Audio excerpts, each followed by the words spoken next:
detail ataupun secara lengkap bisa Anda baca di sini, karena yang saya jelaskan kemarin ya saya ambil dari sini juga ya, sekilas-sekilas. Kemudian yang hari ini akan kita bahas itu adalah mengenai penyusunan atau pembuatan jaringan irigasi. Ya. Jadi untuk jaringan irigasi ini memang kalau dalam perencanaan irigasi itu adalah yang termasuk yang paling pertama kali kita kerjakan. Nah, dalam jaringan irigasi ini nanti kita akan menentukan peta-peta yang akan kita jadikan daerah irigasi itu yang mana. Kemudian sebelumnya mungkin kita harus menyiapkan ya atau mengadakan istilahnya itu ya, mengadakan peta topografi. Kalau dulu zaman dahulu itu memang harus diukur. Misalkan di daerah mana ya, Sulawesi gitu ya, di daerah Kolaka misalkan. Itu mau dibuat daerah irigasi teknis. Maka di daerah yang kita rencanakan itu diukur topografinya. Ya kalau zaman dulu ya pakai water pass itu ya, pakai teodolit itu manual. Kemudian setelah itu digambar, dapat peta topografinya, baru setelah itu kita plot di situ daerah-daerah mana saja yang sekiranya mungkin dan berpotensi untuk dijadikan daerah irigasi. Itu. Tapi kalau sekarang gampang ya, pakai peta beberapa sumber ya, sumber peta topografi itu kita bisa beli, misalkan di badan koordinator survei kalau nggak salah. Ko-nya saya lupa. Pokoknya disingkat Bakor Surtanal gitu ya. Yaitu semua peta-peta topografi situasi yang ada di Indonesia itu ada di situ. Ya. Tapi biasanya memang kalau di Bakor Surtanal ini petanya update-nya tiap 5 atau 10 tahun sekali. Ya, mungkin situ. Nah, ada lagi sumber lain yaitu peta yang bisa kita download secara gratis di Demnas. Nah, di peta Demnas. Itu kita bisa download di situ. Namun kelemahannya kalau peta Demnas ini adalah akurasinya seperti itu. Nah, nanti akan kita bahas kalau untuk irigasi itu memang yang paling baik untuk ketelitiannya, ketelitian peta itu 1 meteran ya, seperti itu. Jadi interval garis topografinya itu tiap 1 meter seperti itu. Itu yang paling baik. Oke, kemudian, nah dari peta topografi kita bisa menentukan daerah-daerah irigasi, termasuk perletakan dari saluran, kemudian bangunan-bangunan bagi gitu ya, termasuk di situ yang paling utama adalah bangunan utamanya, yaitu bendung. Kemarin sudah kita bahas di situ. Oke ya, jadi nanti silakan dibaca di sini. Itu nanti untuk mendukung tugas yang Anda kerjakan. Oke. Sebelum masuk terlalu jauh, saya akan mulai dari peta tersier. Kenapa peta tersier? Itu sebenarnya ada urut-urutannya. Ya, ketika kita merencanakan suatu daerah irigasi atau jaringan irigasi, itu sebenarnya dimulai dari peta yang paling bawah. Nah, peta paling bawah atau elevasi yang paling rendah seperti itu. Nah, elevasi yang paling rendah di sini adalah peta kuarter sebenarnya ya. Ya, ini peta kecil-kecil ini. Nah, gabungan peta-peta kecil ini itu kita sebut sebagai peta kuarter. Nah, gabungan dari peta kuarter dalam satu wilayah itu nanti yang kita sebut sebagai peta tersier. Nah, untuk perencanaan nanti memang pasti sampai tersier saja ya. Kalau sampai kuarter tidak selesai. Nah, 1 semester tidak selesai seperti itu. Oke. Ada pertanyaan dulu mungkin untuk soal tugas besar Rabu kita bagikan, ya. Rabu kita bagikan. Ada pertanyaan mungkin sebelum kita mulai? Belum ada ya? Oke, baik. Nah, ini pengertian irigasi kemarin yang sudah kita bahas, kita lewati saja dulu. Nah, mungkin ada yang sudah pernah lihat peta seperti ini, atau mungkin juga belum ya.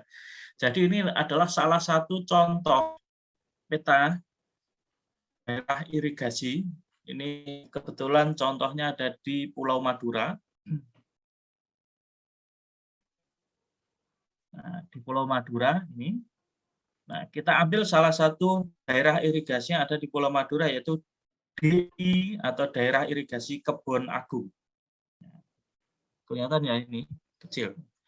DI. Jadi daerah irigasi itu secara umum dan lazim disingkat menjadi DI. Jadi kalau nanti Anda misalkan pergi ke sawah gitu ya, main ke sawah, kemudian ada seperti plakat ataupun papan informasi, kemudian ada tulisan DI Rejo Agung itu misalkan. Berarti DI itu adalah daerah irigasi. Ya, daerah irigasi. Bukan Data Iranata ya, bukan Pak Data Iranata. Biasanya Pak Data Iranata kenal ya. Itu menggunakan inisial I juga. Ya, jadi jangan salah. Oke, jadi kalau tempatnya di sawah, kemudian misalkan ada DI Rejo Agung, itu berarti itu adalah daerah irigasi, bagian dari daerah irigasi sesuai dengan namanya. Nah, untuk nama, misalkan di sini Kebon Agung, ini biasanya disesuaikan atau disamakan dengan nama daerahnya. Misalkan di situ kecamatannya namanya Kebon Agung, berarti di situ kita sebut sebagai DI Kebon Agung. Ataupun daerah-daerah lain. Anda bisa mencari di internet ataupun di mana ya, di Google Map misalkan Anda pengen tahu DI mana saja yang ada di sekitar rumah Anda atau sekitar daerah. Tapi kalau di Surabaya jangan harap ketemu ya, karena sudah habis sawah-sawah atau daerah irigasi. Mungkin yang masih ada itu di daerah Sidoarjo. Ya. Daerah Sidoarjo tapi bukan Sidoarjo kota, tapi Sidoarjo agak ke atas, agak ke hulu, ya, arah ke Mojokerto. Itu masih banyak daerah-daerah irigasi yang disokong atau yang disuplai oleh bendung Mangetan Kanal Timur.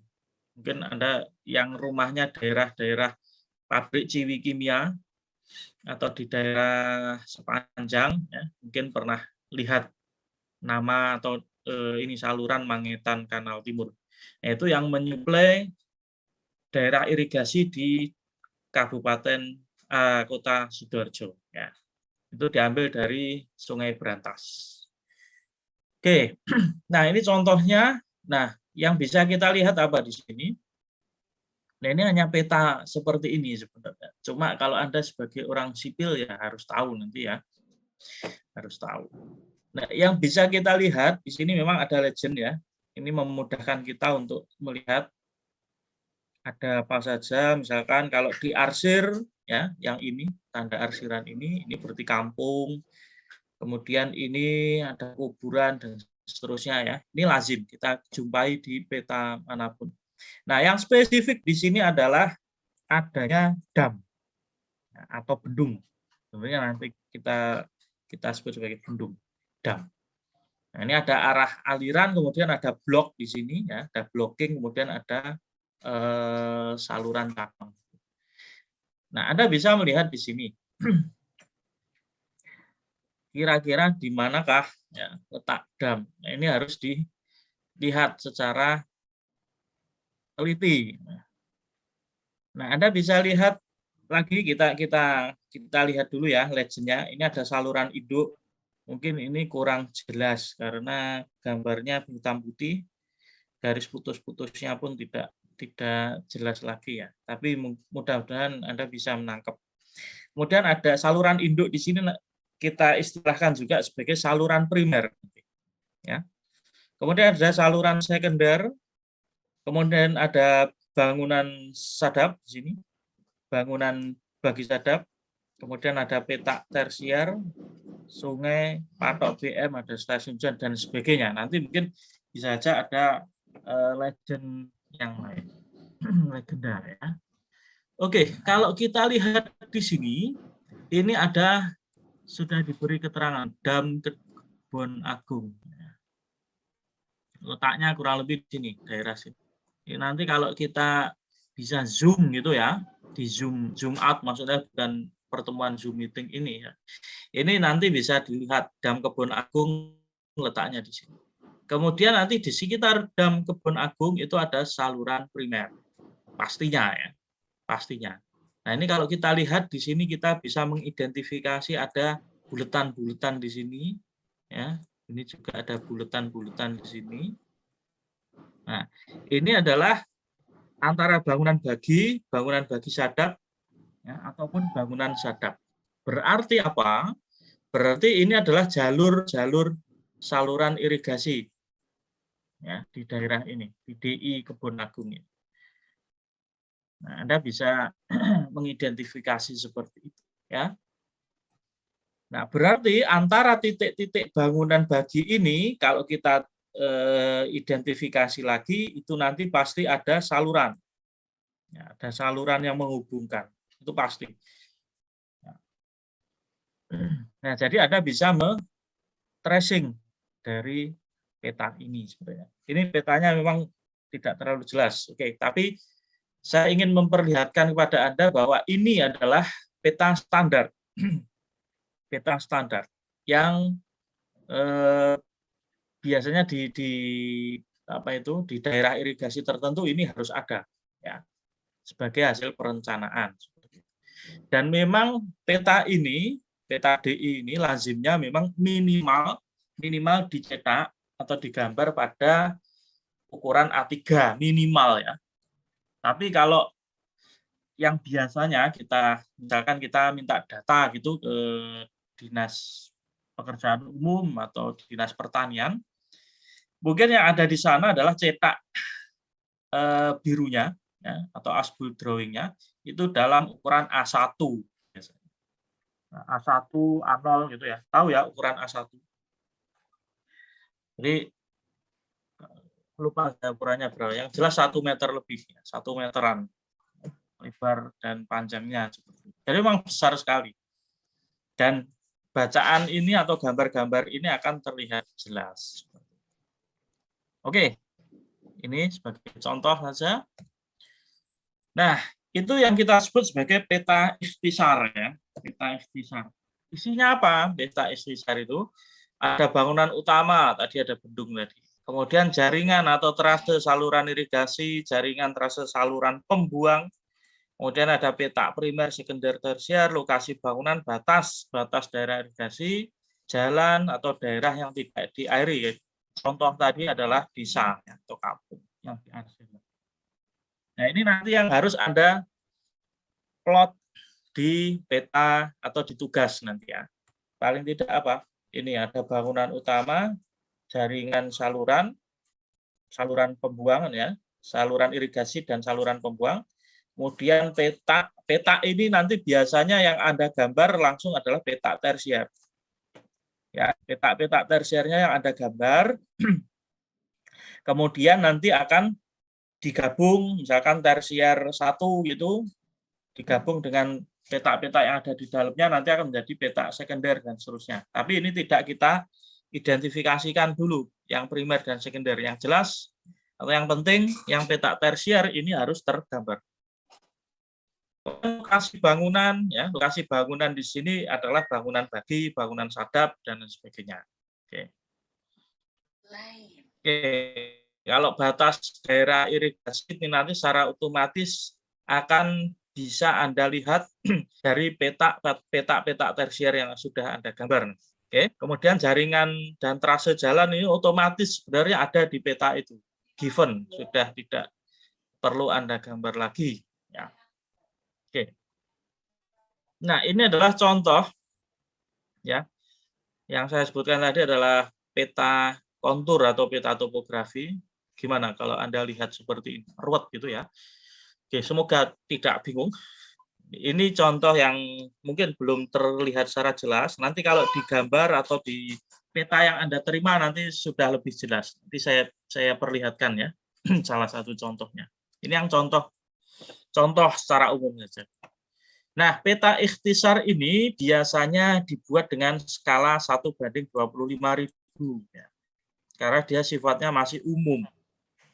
Mencakup kawasan yang mungkin sedikit lebih luas daripada peta atau daerah irigasi yang akan Anda rencanakan.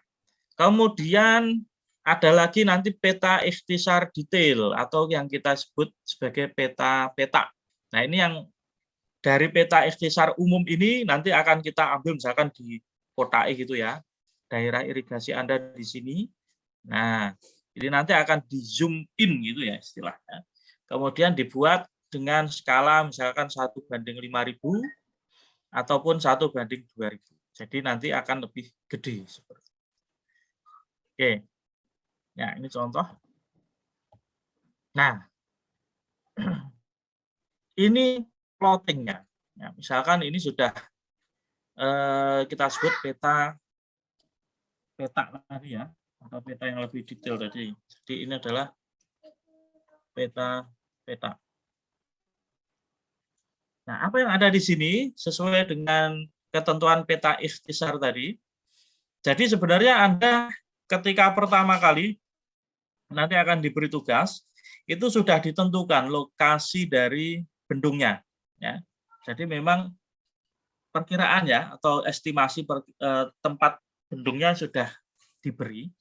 Jadi nanti Anda tinggal menentukan arah dari saluran primernya kemana, apakah ke kiri atau ke kanan. Misalkan di sini kita contohkan di sini ya, letak bendungnya sudah diberi nanti. Berarti di sini adalah ada aliran sungai. Ya, ada aliran sungai.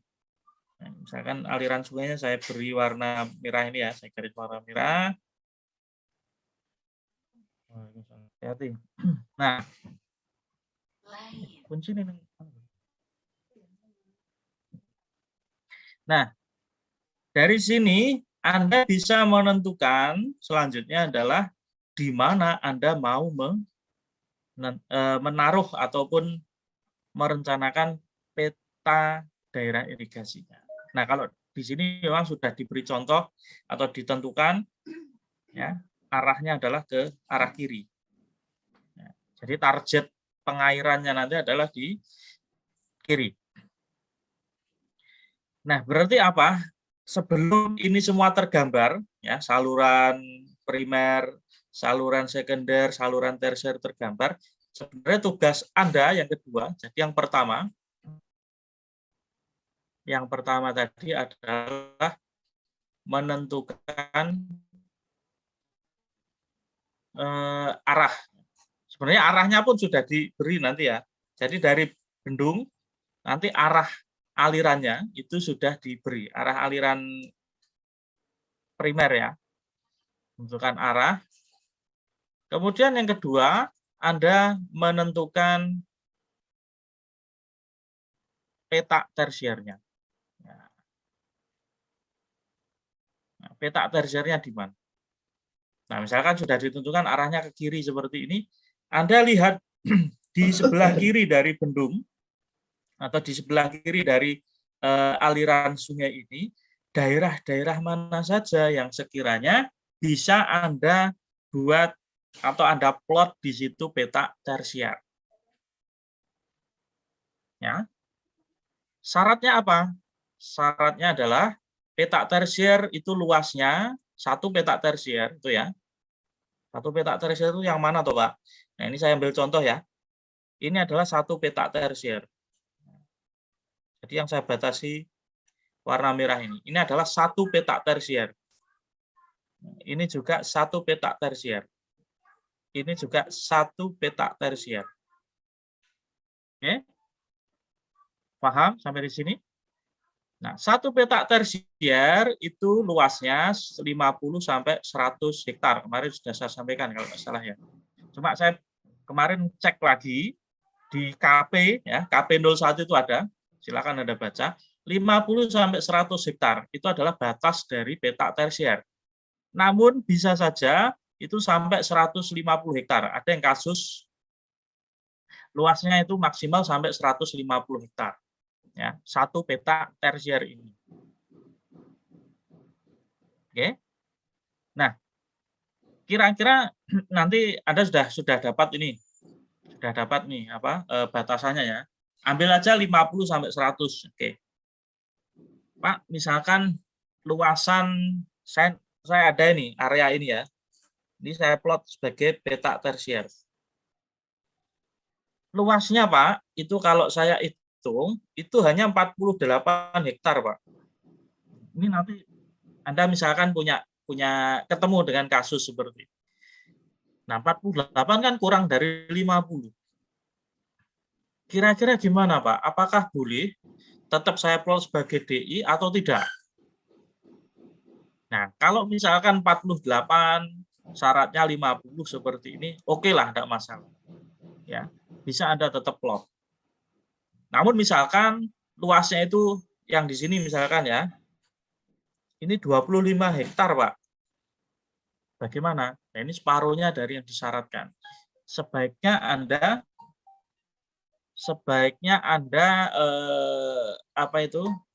cari daerah lain. Jadi yang daerah itu kosong. Angkat dari jurusan. Halo.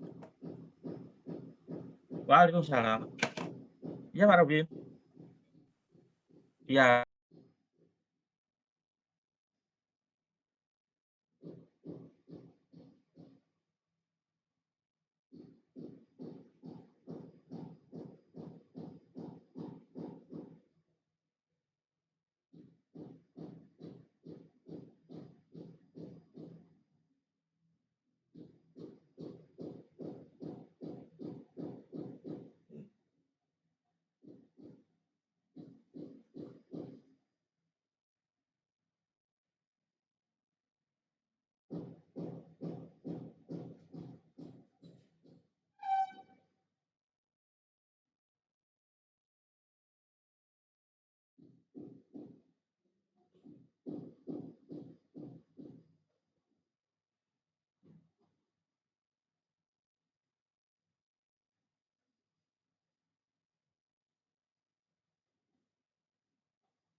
Oke, kita lanjutkan.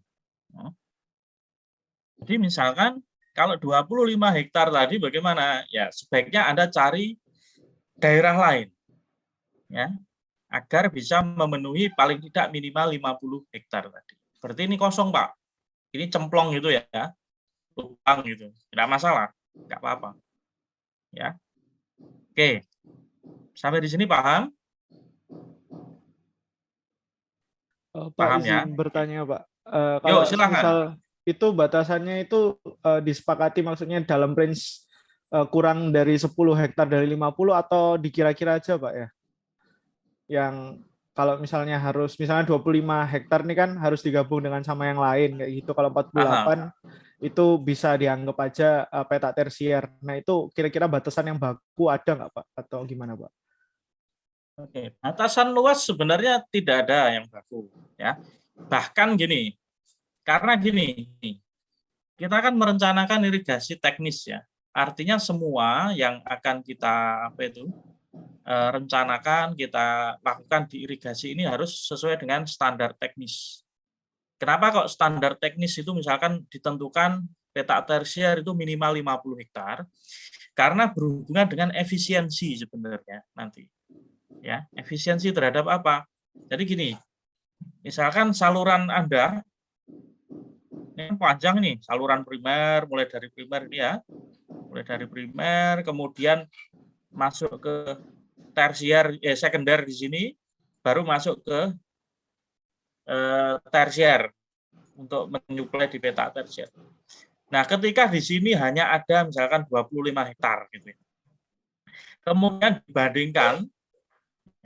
dibandingkan dengan biaya untuk membangun saluran ini mulai dari bendung dan seterusnya ya, sampai ke petak yang Anda tuju ini cuma 25 hektar. Ini sudah dihitung, sebenarnya sudah pengalaman ini ya, dari pengalamannya PU dan instansi terkait.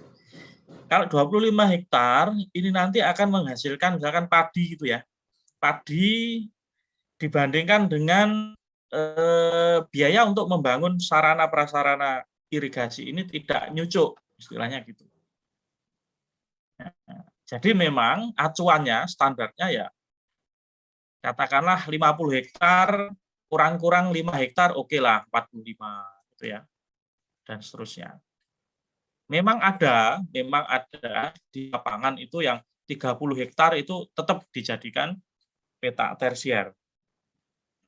Nah, itu misalkan terpaksa sudah nggak ada area lain yang diairi, areanya adanya cuma tinggal itu ya sudah. Jadi memang ini situasional sebenarnya, situasional, tergantung dari kondisi lapangan. Cuma di tugas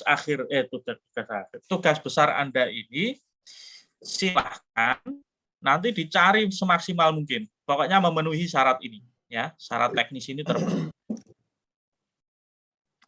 Gitu ya, Hans. Iya, Pak. Makasih, Pak.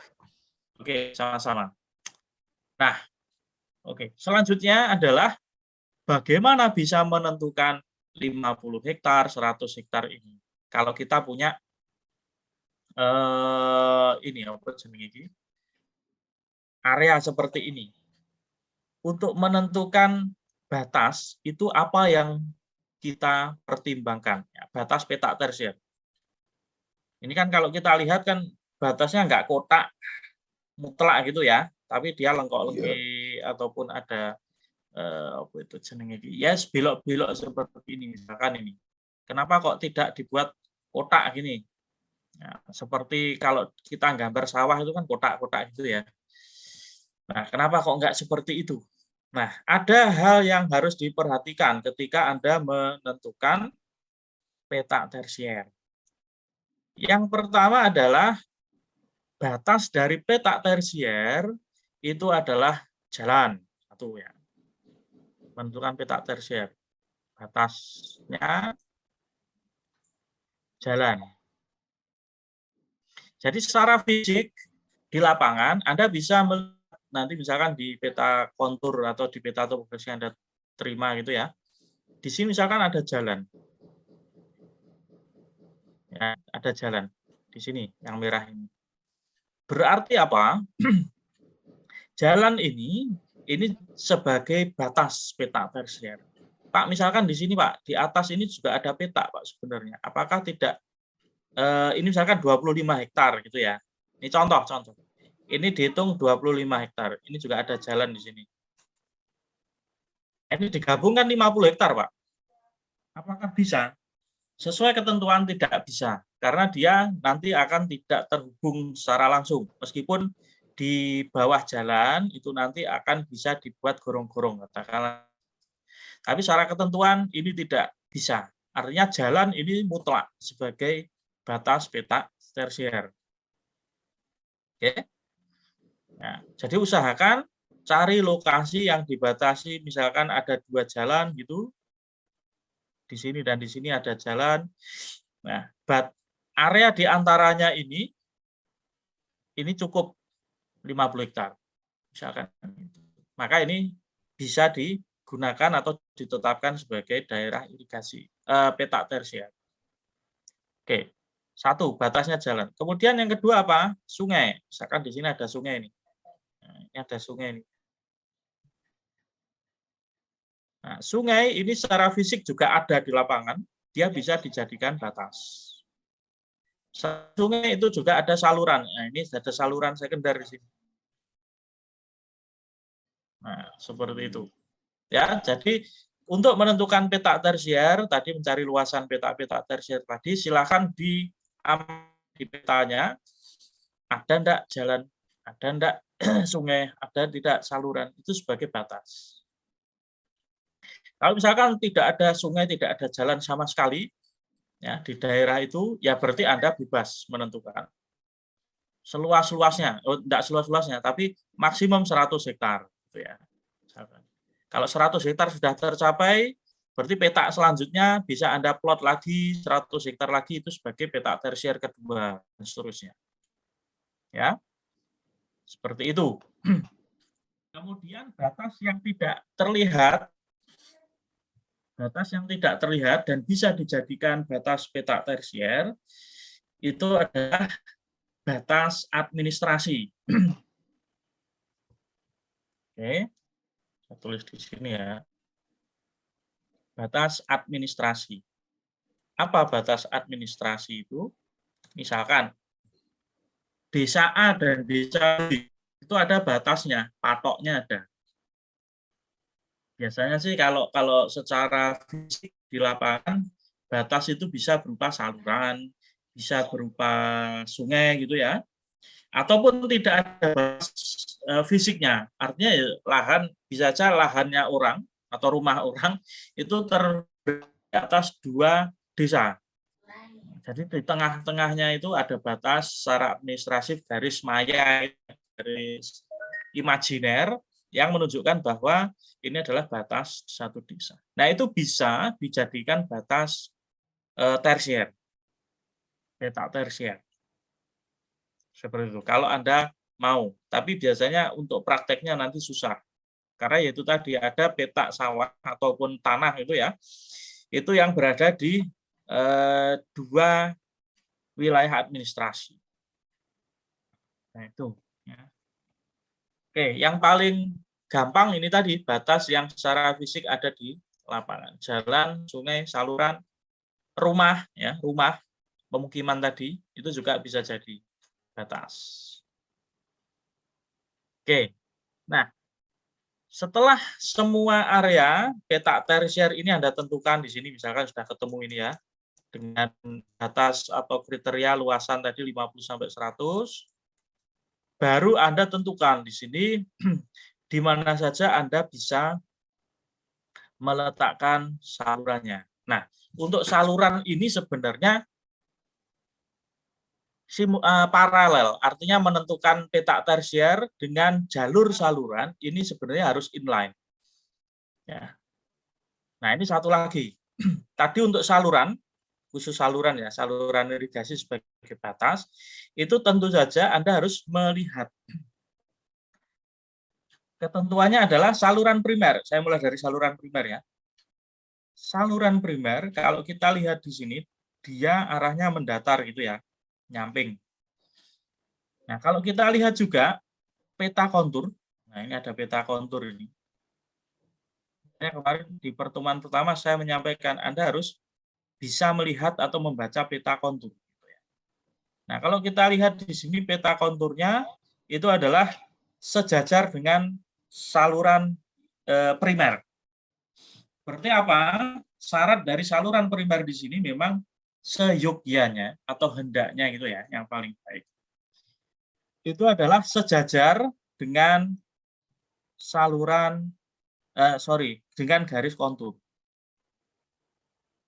Tahu nggak maksudnya sejajar? Ya, jadi kalau garis konturnya seperti ini yang saya gambar ini, maka garis dari saluran primernya juga relatif sejajar. Jadi mengikuti garis kontur, gampangan ini. Mengikuti garis kontur yang ada. Oke, tentu saja garis kontur itu kan banyak di sini. Yang elevasi berapa, Pak? Yang elevasi kurang lebih sama dengan elevasi bendung itu berada. Jadi nggak mungkin misalnya bendungnya di sini ya, bendungnya di sini. Kemudian Anda buat saluran primernya itu di atas atau elevasi di atas bendung ini. Misalkan bendungnya ini di elevasi 100 gitu ya. Kemudian garis kontur atau garis saluran primer yang Anda plot itu ada di kontur 110 misalkan. Atau 120 lah, 120 ya, plus 120. Berarti ada beda 20 meter di sini. Nah, 20 meter di sini. Berarti apa? Kalau misalkan kondisinya seperti ini, paling tidak Anda harus membuat bendung itu tingginya ya 20-an meter. Nah, ini jelas tidak visible atau tidak layak nanti. Maka bisa Anda tentukan ya. Misalkan elevasi bendungnya di plus 100 berarti ya kurang lebih garis kontur yang Anda plot sebagai garis saluran primer ini juga berada di kurang lebih plus 100 atau di bawahnya plus 95 dan seterusnya. Ya, ingat bahwa sistem pengaliran air irigasi yang kita rencanakan di sini menggunakan sistem gravitasi. Oke. Nah, kemudian setelah dari primer kita harus membuat saluran sekunder. Berkebalikan dengan saluran primer, saluran sekunder ini memotong garis kontur. Ya, jadi dia boleh motong. Jadi garis konturnya misalkan di sini gitu ya. Nah, berarti saluran sekunder ini memotong garis kontur, artinya dia pindah ataupun nabrak ini ya, motong. Ini misalkan 90, ini 80, ini 70 gitu ya garis konturnya. Berarti dia mengalir dari atas ke bawah, dari hulu ke hilir itu dari elevasi tinggi ke elevasi rendah. Nah, ini boleh kalau saluran sekunder. Oke, motong garis kontur. Dan posisi dari saluran sekunder, ingat-ingat, sekunder itu berada di punggung. Nah, punggung kontur. Kemarin sudah saya jelaskan belum ya? Punggung kontur. Masih ingat atau sudah tahu bagaimana cara menentukan di garis kontur ya, di peta kontur itu mana yang merupakan punggung, mana yang merupakan lembah?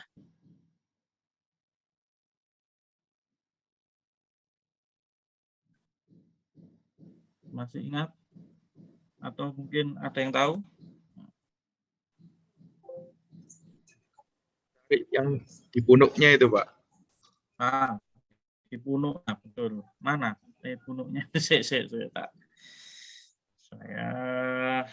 buat coret-coretan.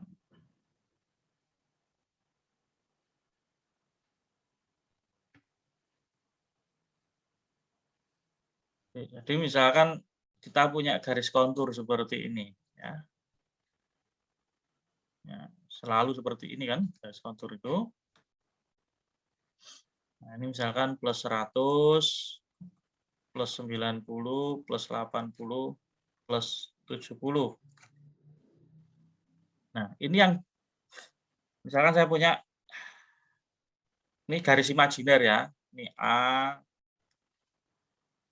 B, kemudian ini C. Nah, ini dulu waktu di hidrologi kalau kelas sudah saya beri pertanyaan ini. Nah, A, B, C, D ya. Garis A, B, C, D ini yang merupakan punggung mana, lembah mana? Punggung yang B sama D, Pak. Oke. Punggung adalah B dan D. Oke, semua tahu ya? Semua tahu ya? Sepakat ya? Oke, saya rasa tidak ada masalah. Berarti tidak perlu saya jelaskan lagi. Masih ingat, Bro. Ya, jadi kalau garis kontur seperti ini, maka yang punggung bukit atau punggung kontur itu adalah yang B dan D. Kemudian C dan A dan C ini merupakan lembahnya atau daerah yang berada di area yang rendah seperti itu. Nah, saluran tadi kalau primernya bisa Anda taruh di sini. Tak beri warna lain. Nah, ini primernya misalkan ya. Primernya Anda mengikuti kontur. Sejajar kontur seperti ini. Oke. Kemudian untuk saluran ini bendungnya gitu ya. Ini sungainya, sungai aslinya. Kemudian untuk saluran sekunder bisa Anda plot di punggung. Sampai sejauh mana? Sejauh silakan nanti BI Anda sampai di mana? Peta tersier Anda. Misalkan sampai ke bawah lagi. Ya ke bawah lagi. Ya, kemudian di sini juga ini ada saluran sekunder.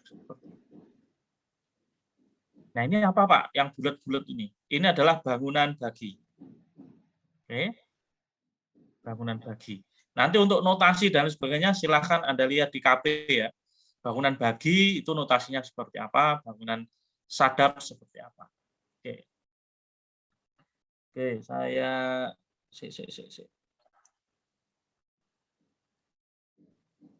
saya beri warna lain ya, yang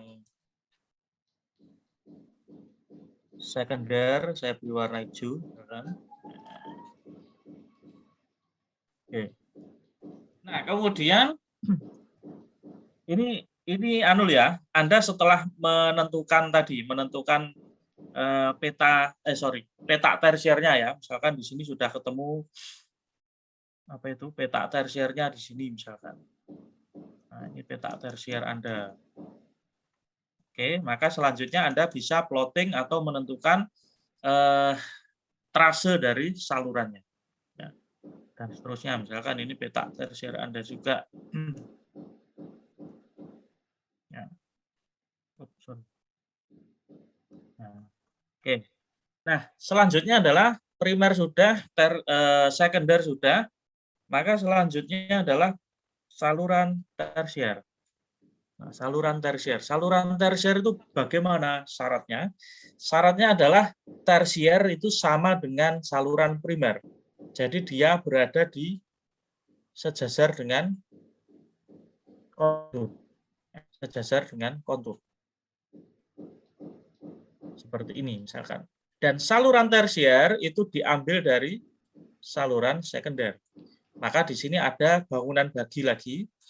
Ya. Tapi penyebutannya untuk saluran tersier ya, itu kita sadap dari saluran sekunder. Maka ini disebut sebagai bangunan sadap.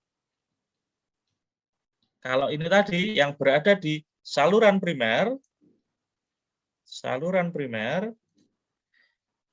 ini kita sebut sebagai bangunan bagi. Ya. Oke, atau biasanya kalau kita singkat sebagai BB gitu ya. Kalau sadap itu sebagai DS. Oke.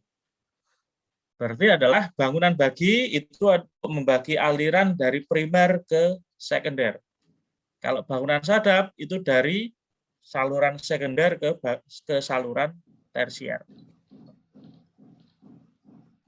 Nah, untuk saluran tersier ini Anda perhatikan bahwa dia harus menyuplai saluran peta tersier yang ada di elevasi bawahnya, sehingga pemilihan jalurnya ini harus sesuai dengan elevasi yang ditargetkan. Misalkan peta tersiernya ada di sini. Ini peta tersiernya. Berarti untuk saluran tersiernya ya harus ada di elevasi atasnya di sini. Ini juga. Nah, seperti ini. Silakan nanti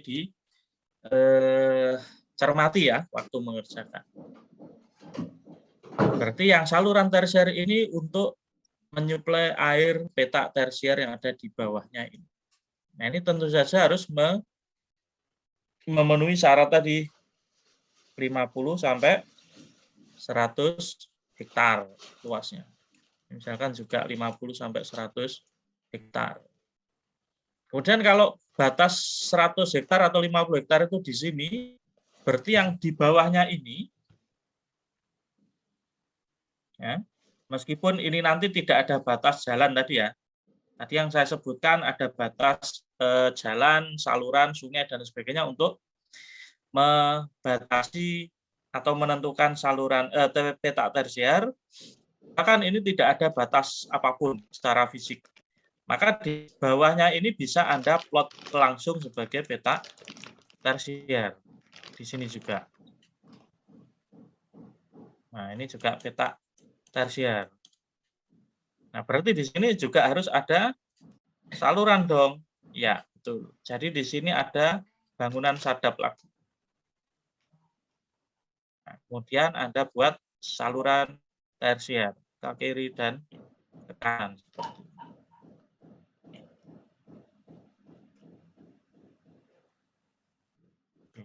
Berlaku untuk seterusnya, ya, berlaku untuk seterusnya. Nah, perencanaan kita nanti sampai di sini. Untuk peta kuarter yang ada di dalam peta tersier ini tidak kita rencanakan. Oke, ada yang ditanyakan sampai di sini? Silakan kalau ada pertanyaan dulu. Ya, ini mungkin masih bingung karena yang saya lakukan ini masih abstrak gitu ya. Jadi nanti kalau Anda sudah mendapatkan peta perencanaannya, nanti akan Anda bisa lihat realnya. Oh, seperti itu. Sebenarnya tidak akan semudah ini nanti ya.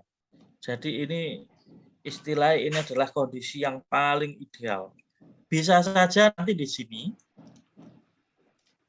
ya, di tengah-tengah ini, yang saya arsir hitam, ini adalah pemukiman atau kampung gitu ya. Nah, kampung. Nah, bisa saja nanti peta yang Anda sudah plot di sini itu kurang luasannya karena dikurangi dengan luas pemukiman ini. Nah, misalkan ini batasnya seperti ini. Ini kurang dari 50 hektar tadi seperti saya sampaikan. Gimana Pak? Kalau mau nyebrang ke sana, berarti ini kan sudah naik. Ya, ingat, ini ada naik ke sana berarti naik dia. Karena ini merupakan lembah, kemudian ke arah sana dia menuju ke puncak. Nah, ini berarti sudah nggak visible kalau dari sisi pengaliran secara gravitasi. Nah, bisa saja Anda muteri ini. Nah, muteri kampung ini sehingga ini nanti menjadi satu peta tersier. Jadi bentuknya mungkin enggak akan seindah yang dibayangkan kota gitu ya. Bisa saja nanti ya celengkuk ini apa istilahnya Pak? Ya tidak beraturan bisa saja seperti itu ya. Itu peta tersier. Tapi kalau peta kuarternya di dalam itu relatif bentuknya nanti akan kotak-kotak seperti itu. Menyesuaikan dengan bentuk secara umum ini, tapi di dalamnya nanti akan bisa manis gitu ya, kotak. Nanti peta kuarternya seperti itu. Gitu ya. Jadi ini tantangannya. Nanti tantangannya Pak, nggak temu Pak 50 hektar.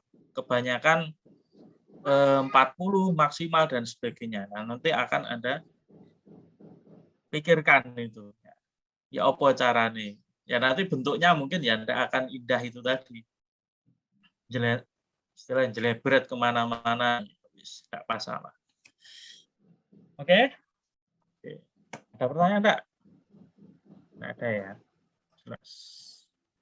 Nah, ini tadi ketentuannya. Luas peta yang ideal itu 50 sampai 100 hektar. Peta tersier ya. Kadang-kadang sampai 150. Ini bisa Anda baca di KP01 tadi. Ini saya ambil dari situ juga. Kemudian batas peta tersier, ini tadi sudah saya sebutkan juga, parit ya, saluran, jalan, batas desa ya, batas administrasi tadi, ataupun sungai. Ya. Kemudian, nah ini mungkin yang tidak kita rencanakan, tapi Anda harus tahu, di dalam peta tersier tadi itu dibagi lagi menjadi peta kuarter. Setiap peta kuarter itu luasnya 8 sampai 15 hektar. Nah, itu peta kuarter. Oke. Nah, makanya di saluran tersier tadi kan bangunan sadap itu kan dari sekunder ke tersier ya. Nah, nanti di saluran tersier itu juga ada bangunan baginya. Ya, jadi ada bangunan bagi di saluran sekunder, saluran tersier. Dari sini ya. Nah, jadi di sini nanti di saluran tersier itu ada bangunan bagi lagi. Nah, ini yang kita sebut sebagai box tersier. Nah, jadi fungsi dari box tersier ini adalah untuk membagi air dari saluran tersier ke petak-petak kuarter di sini. Di sini ada petak kuarter. Ya, ada petak-petak lagi seperti itu ya. Jadi bayangkannya memang ini sistemnya harus,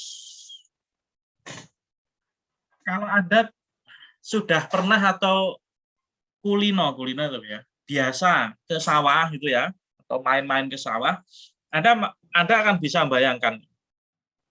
Tapi kalau Anda belum pernah mainnya ke mall saja gitu ya, ya mohon maaf, bukan maksud hati menyinggung, tapi ini biar Anda nanti tergerak. Misalkan setelah kuliah ini, bagi Anda yang belum pernah melihat sawah, belum pernah melihat wujud dari petak-petak, silahkan nanti paling gampang Anda lihat di Google Map, di Google Earth. Ya. Nanti Anda akan bisa bayangkan, oh yang dimaksud satu tersier itu seperti ini. Satu kuarter itu seperti ini. Box tersier itu seperti itu kelihatan sebenarnya kalau Anda lihat di Google Map. Ya. Nah, nanti akan seperti ini. Nah, nanti di dalam box kuarter ini sendiri, ya, ini di box kuarter, ini nanti juga, di petak kuarter ini nanti juga ada box kuarternya.